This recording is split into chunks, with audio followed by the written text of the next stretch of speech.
ফিলিস্তিনে নির্বিচারে পাখির মতোই মানুষ মারছে দখলদার ইসরায়েল। সারা বিশ্বে যখন পালিত হচ্ছে গ্লোবাল স্ট্রাইক ফর গাজা, তখন বাংলাদেশে পালিত হতে যাচ্ছে আরও ভিন্ন কিছু। এবার গাজায় ইসরায়েলি আগ্রাসনের প্রতিবাদে ঢাকায় ইতিহাসের সবচেয়ে বড় বিক্ষোভ সমাবেশ ও গণজমায়েত কর্মসূচির ঘোষণা দেওয়া হয়েছে।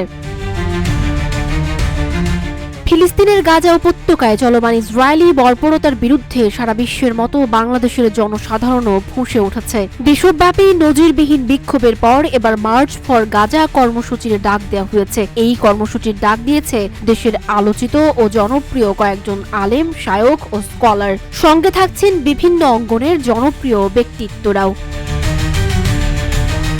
তারা সবাই পৃথক পৃথক ভিডিও বার্তাও দিয়েছেন, জানিয়েছেন মার্চ ফর গাজা নিয়ে নানান কথা ও কর্মসূচিতে যোগ দেওয়ার আহ্বান। এমনকি সশরীরে উপস্থিত থাকবেন তারা। এছাড়াও আরও উপস্থিত থাকবেন বাংলাদেশ জাতীয় দলের ক্রিকেটার থেকে শুরু করে নানা অঙ্গনের জনপ্রিয় ব্যক্তিরাও। ফিলিস্তিনের জন্য সবচেয়ে বড় মার্চ হবে এবার ঢাকার রাজপথে। স্লোগানে স্লোগানে উত্তাল হয়ে উঠবে শাহবাগ থেকে মানিক মিয়া এভিনিউ।